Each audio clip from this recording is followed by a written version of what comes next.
Hey, everybody. So at reInvent, there are two types of sessions that are my favorite. The first is when we hear about great customers and how they're using and getting value of all the great AWS services. The second one is about innovation. This session right now is about innovation. Introducing UltraWarm for the Amazon Elasticsearch service. You may have heard Andy Jassy talk about this in his keynote. It was really exciting for all of us. We're sitting back in a war room. We're launching the feature as in preview. Again, very exciting.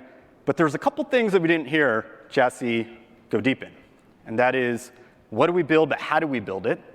What's the innovation that's driving this? And he also didn't give a demo. And so what I'm excited about today is that we're going to do that. We're going to dive deep. We're going to do a demo, a live demo at that. And so this is going to be really exciting. I'm Ian Swanson. Welcome. I'm the general manager of the Amazon Elasticsearch service. I'm going to be joined by Eli and Rama today. And again, we're going to talk about UltraWarm for the Amazon Elasticsearch service. How many of you have log data? Everybody has log data. Everybody in this audience is seeing that their data is growing. It's exploding. Those rates are accelerating, it seems like, every single day. In fact, machine-generated data is growing 10 times faster than business data. But logs themselves, they oftentimes feel like an impenetrable wall of text. Large data sets, not just terabytes, but petabytes in scale. Unstructured data. This is a combination of text and numbers and dynamic. It's constantly changing. And hidden in these logs is real business value. So your logs have information that provide critical insights in application performance, in security, resource use, and much, much more. Operational analytics. And operational analytics has been fueling the rapid adoption of open source Elasticsearch, Logstash, and Kibana, commonly referred to, as everybody in this room I'm sure knows as, the ELQ Stack. This is a powerful distributed search and analytics engine, yet running self-managed Elasticsearch can be challenging. So a few years back, we released the Amazon Elasticsearch service, a fully managed service that makes it easy to deploy, manage, scale Elasticsearch and Kibana.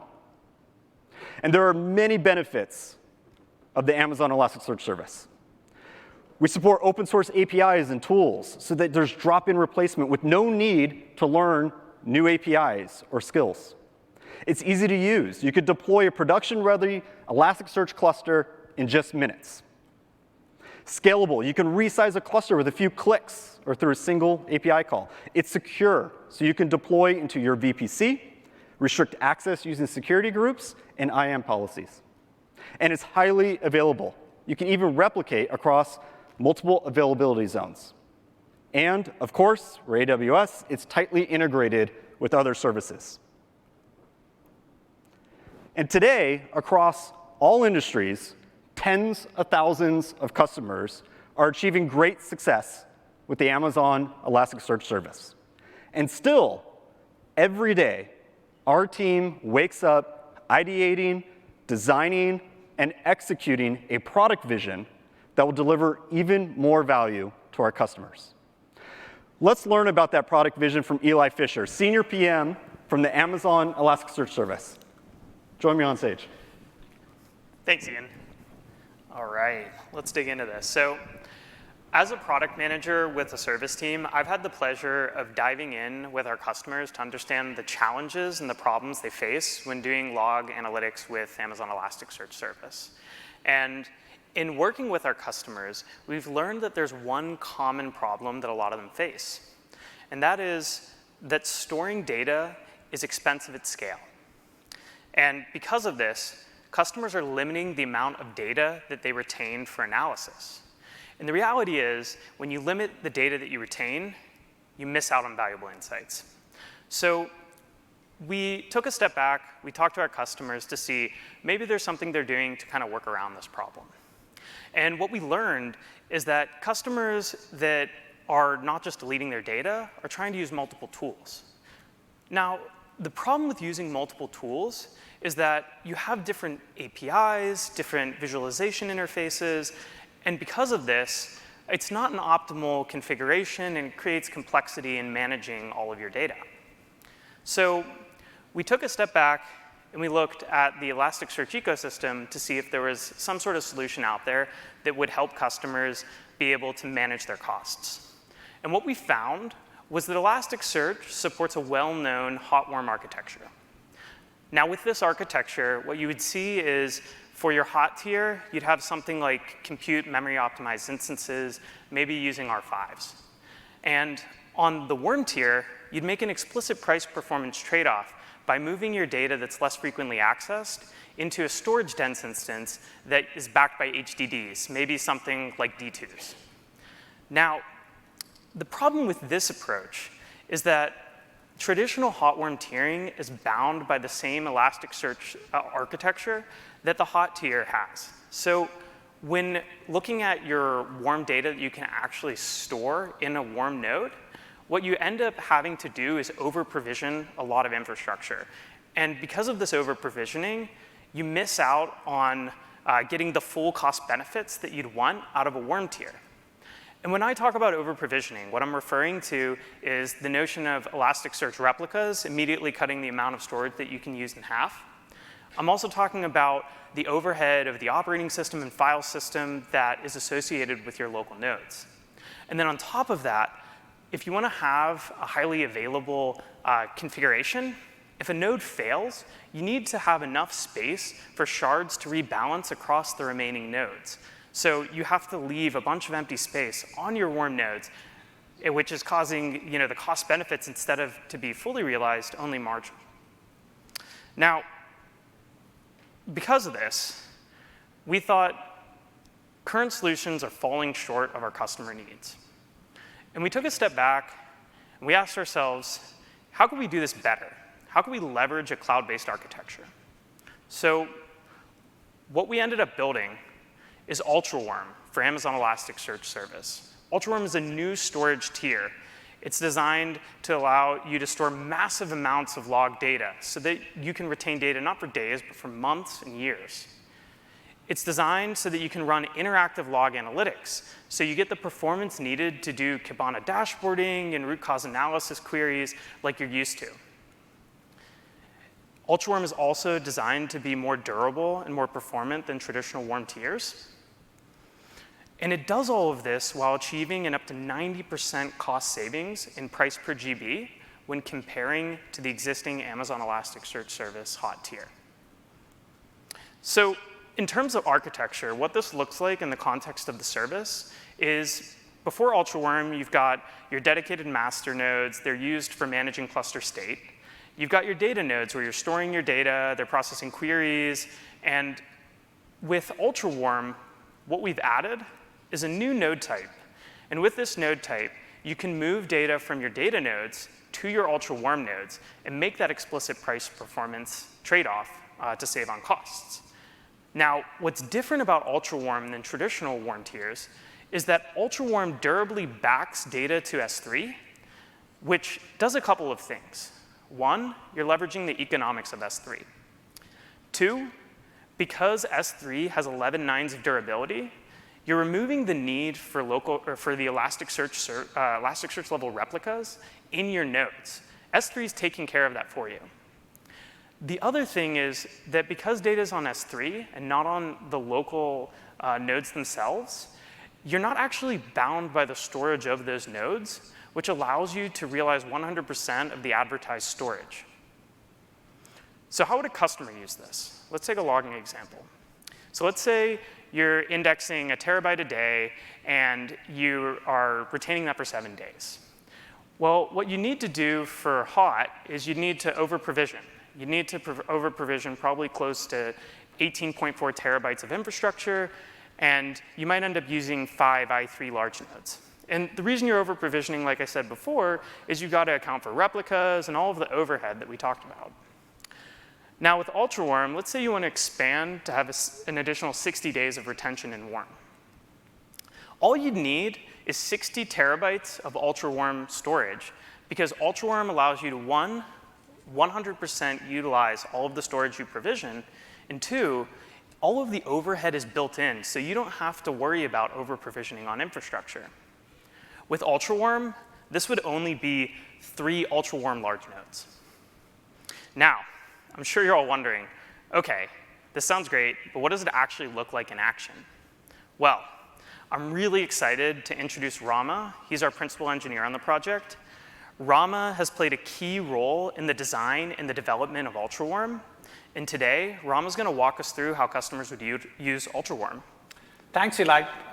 We have been thinking about this customer pain points for a long time. I'm really excited to be here today and dive deep and talk about all the innovation that has gone into building this UltraWarm tier.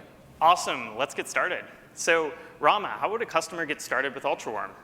So, for the customers, they go to our existing console that they are used to create a domain. I'm now going to show you how we are going to do it on a live demo here. So you go to the console that you are used to creating the cluster. Okay. Sorry about that.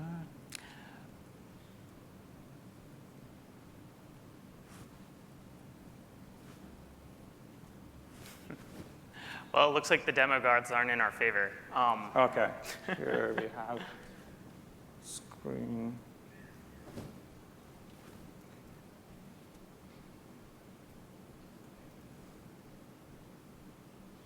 Well, while Rama's getting this set up, let's talk about why UltraWarm, dig into that example I was talking about before and why UltraWarm enables some of the things that Jassy talked about in the keynote. So one of the things that Jassy talked about was being able to realize far more storage. And so when you think about the traditional Elasticsearch architecture, when you're provisioning something like, let's say, 900 terabytes, you're only getting around 300, 350 of that terabytes for your raw data.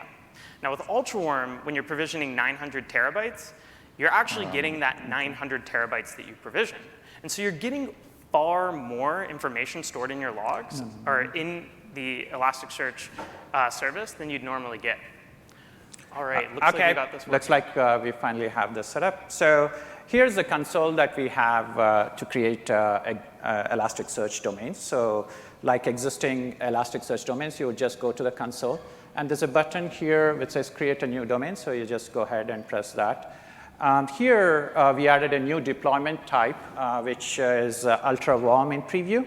So you would just select that, and it selects the right Elastic version that it's going to work on. And then you go to the next one to set the configuration for the domain.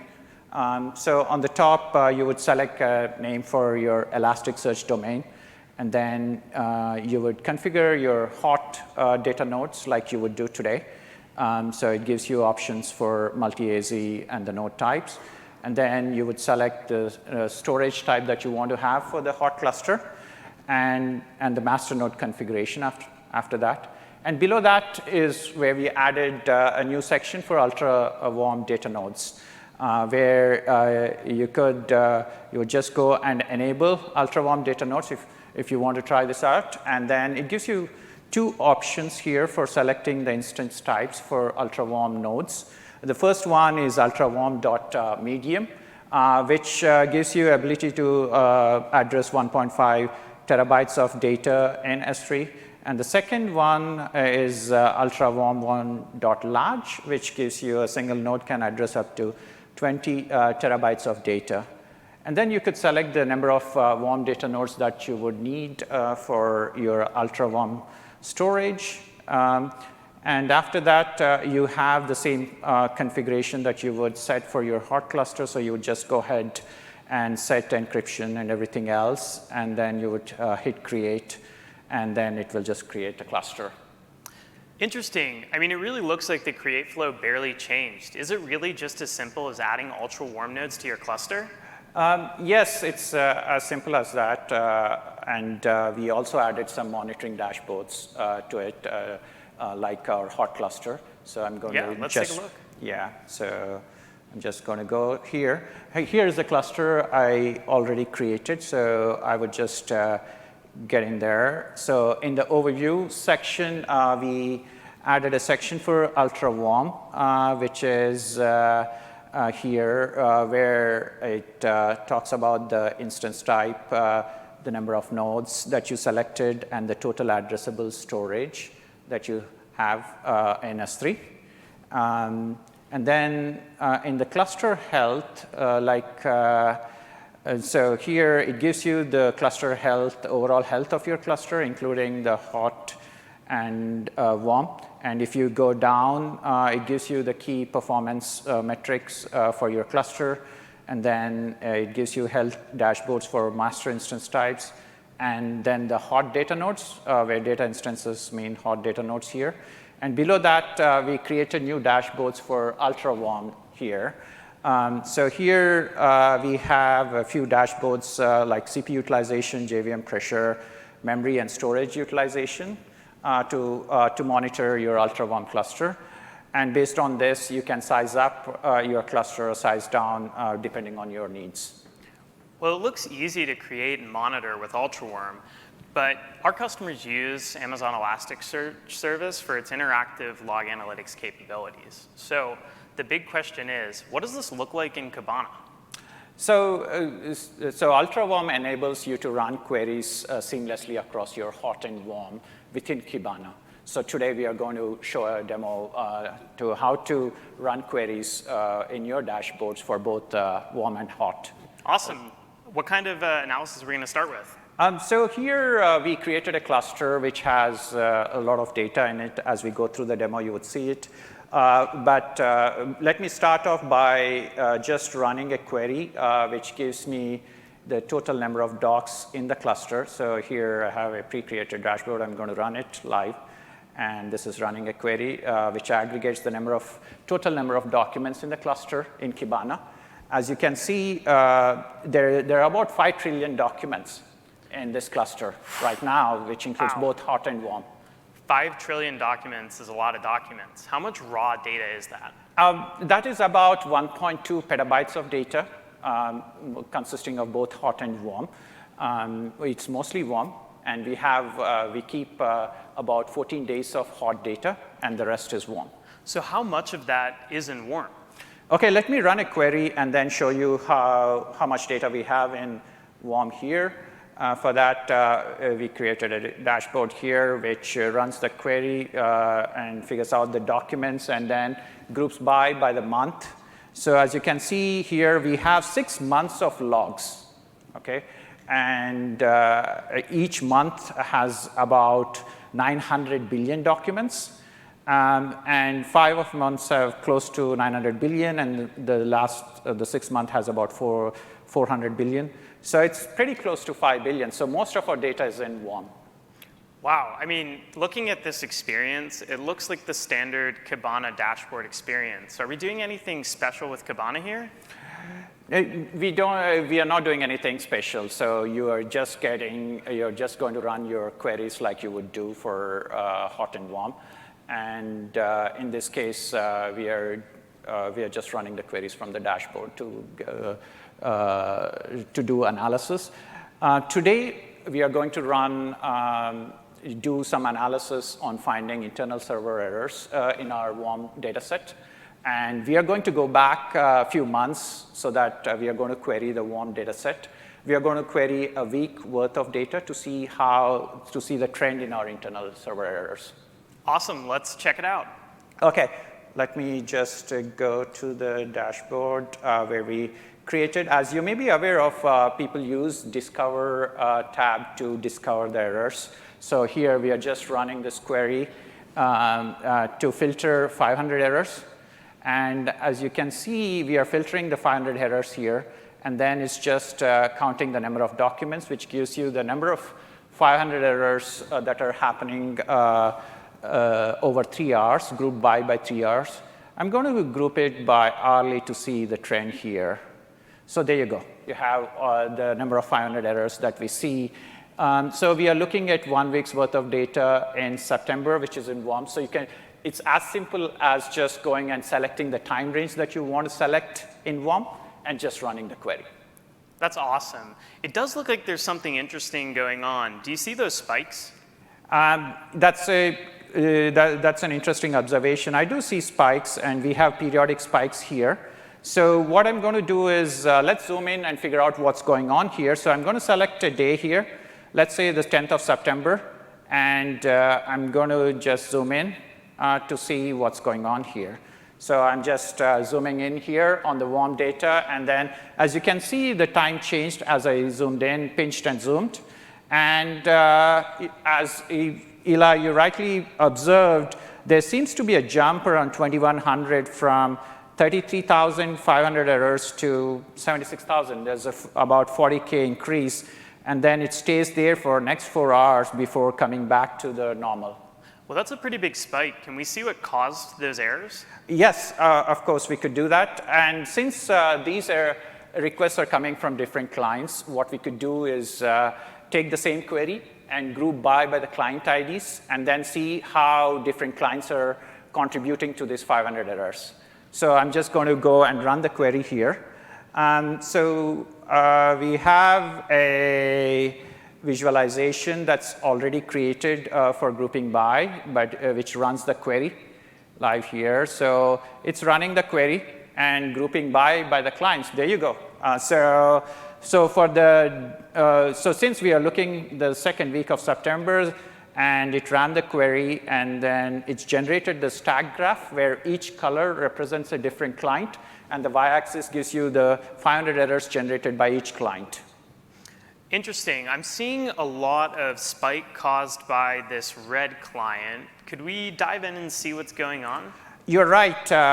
You can see there is periodic spike in red clients, like or similar for the total number of 500 errors. So I would dive deep around 10th of September, like I did for the total errors, group by the client, and then see what's going on here. So I'm just going to zoom in. As you can see, as you rightly pointed out, that there is a spike in the red client here. And the spike happens exactly around 2100 when the total count went up. And furthermore, you could see that the range of this spike is about 40,000, and then it remains there for next 4 hours, interestingly.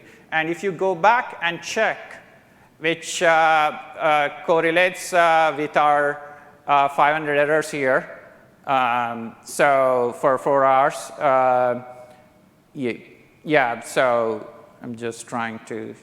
Oh yeah, you can see the spike right there. Yeah, so the 2100 spike with the 2x, and then it stays for next 4 hours, and then it comes down. Interesting, interesting. So it looks like the red client was the one causing the actual problems. Yes, we just, as you can see, there is a correlation between the total errors and when we group by the client. So it's the red client that caused the errors. Wow. I mean, what we just did is we interactively dove in and root caused an issue in our warm data set. That's really, really powerful. Let me take a step back and explain what we just did. So first, we showed that UltraWarm supports the massive scale that's needed so that you can retain months and years of data. Then we showed that UltraWarm seamlessly integrates with your existing Amazon Elasticsearch service, so you don't have to change the tools or APIs that you're used to using. We also showed that UltraWarm supports the interactive analytics and root cause analysis experience that you're used to. And it does all of this while offering an up to 90% savings in price per GB when compared to our hot tier. So Rama, how does UltraWarm enable these amazing capabilities for our customer? There has been a lot of exciting innovation that has gone into building this UltraWarm storage tier.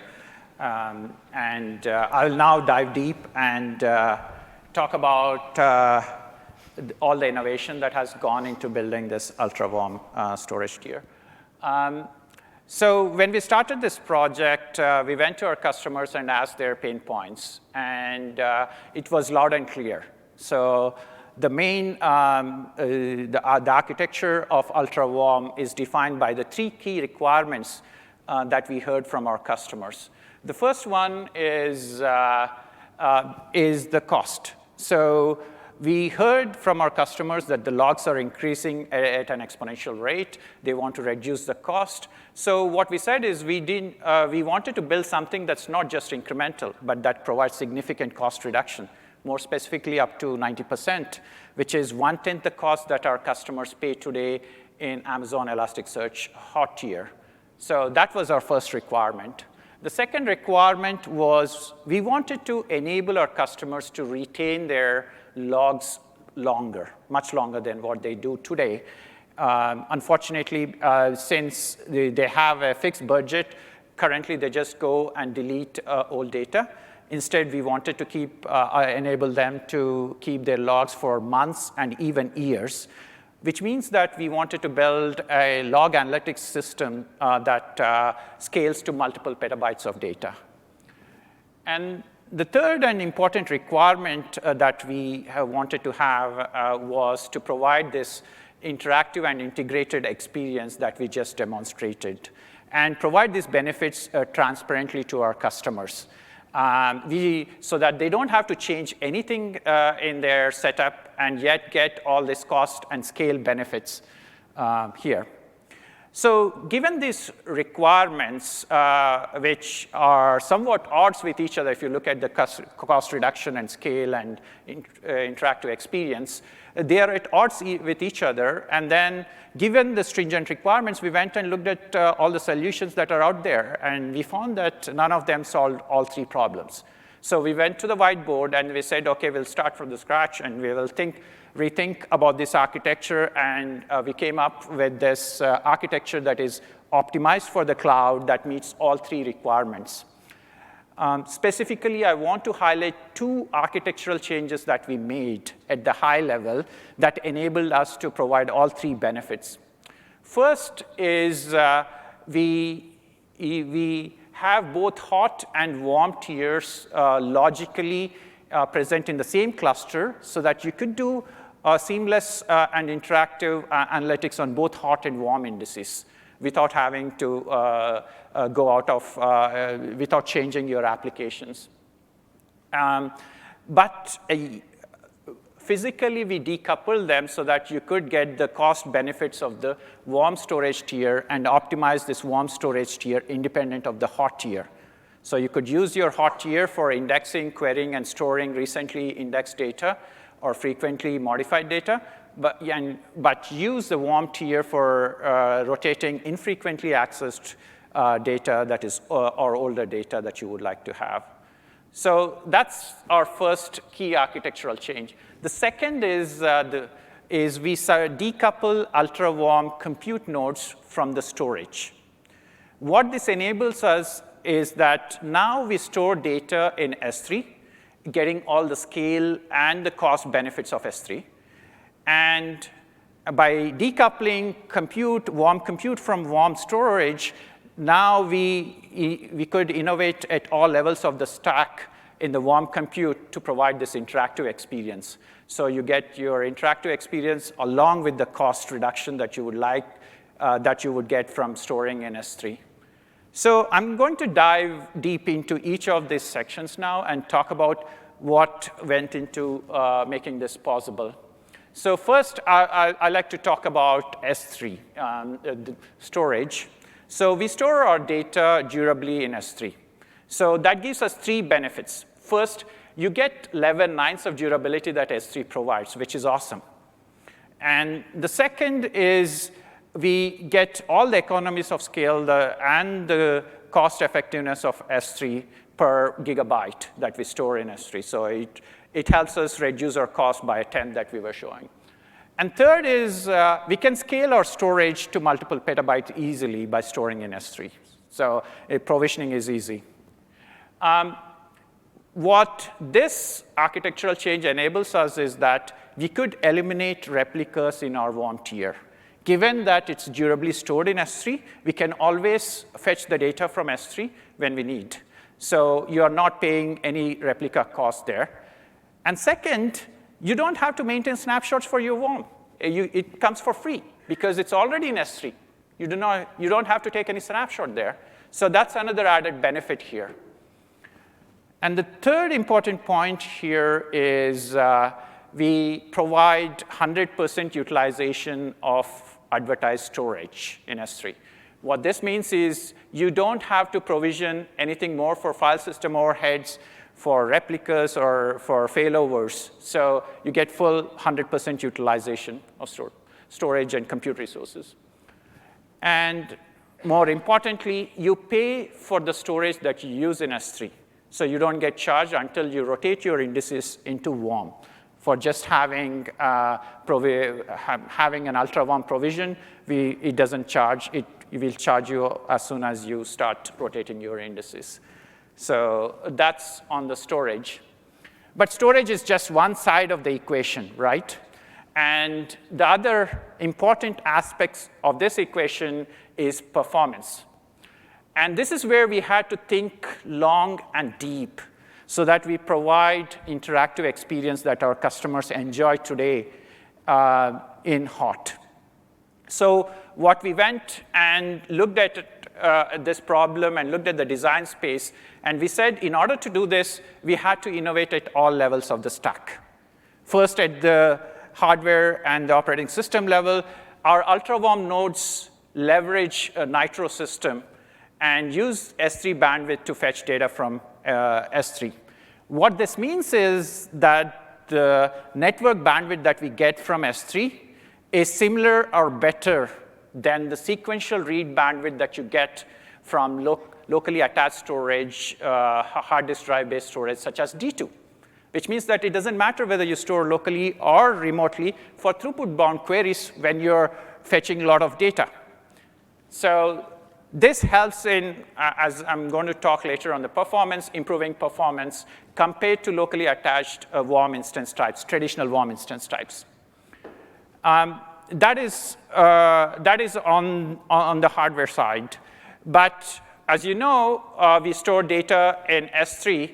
So we had to look at all levels of the software stack as well to make sure that we perform well even for non-throughput bound queries such as latency bound queries where you access not as much amount of data, right? For that, what we did is we have caching in the warm compute tier. Warm compute tier acts as a stateless cache and compute tier where we store important data and metadata. So when you hit the data that is already in there, so your performance is similar to hot. When you mess in the cache, we use metadata to fetch only the necessary data. We avoid unnecessary downloads of data.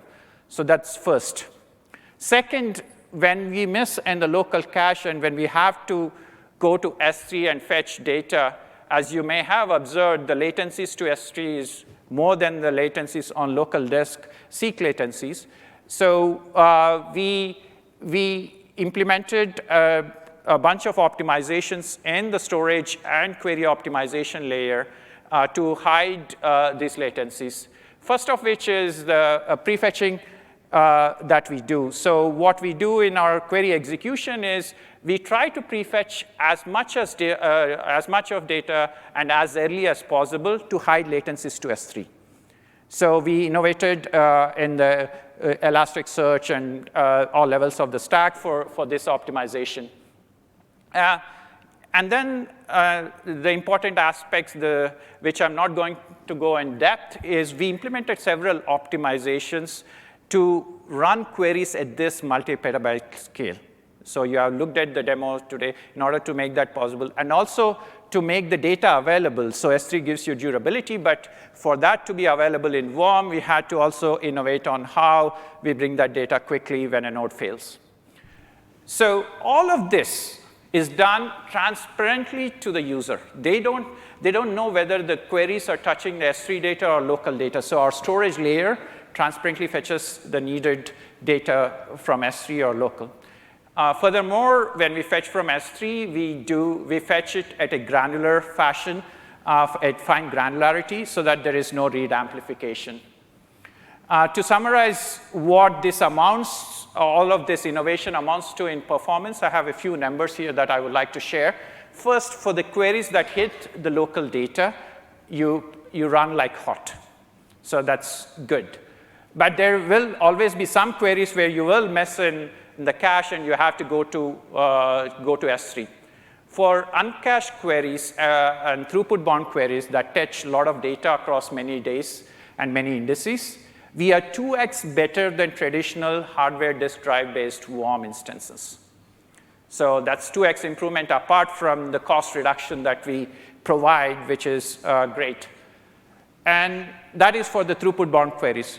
And then we have narrow queries which touch small amounts of data. So we wanted to measure how we do for narrow queries and latency-bound queries.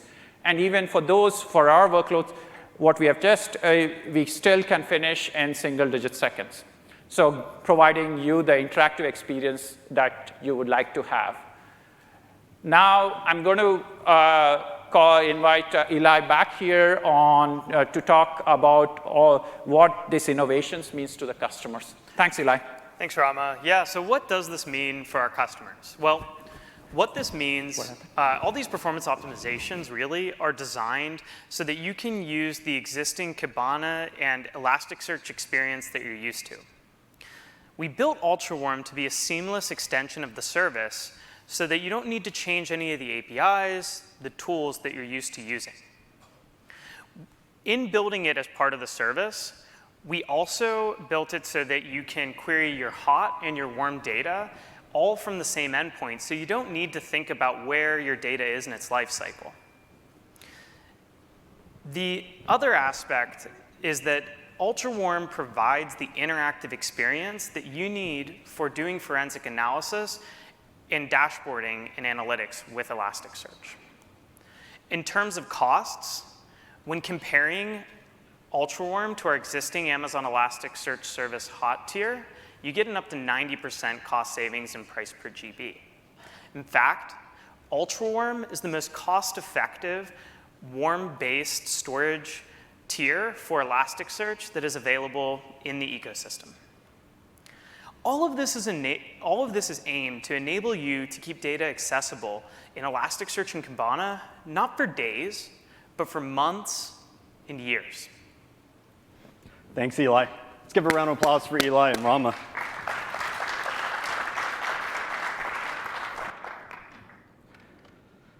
So again, I said my favorite sessions are the one that talks about innovation. What you saw today and what was really cool was a real demo. There was no magic behind the scenes. The magic, if you were to call it one, was the innovation, and that was what was UltraWarm. We were able to show massive scale, in that demo. I think it was 1.2 petabytes, 5 trillion, logs of information. We can get up to 3 petabyte scale. I mean, now we're talking big data. We can also run interactive log analytics and visualization through Kibana. Seamless, like how you used to.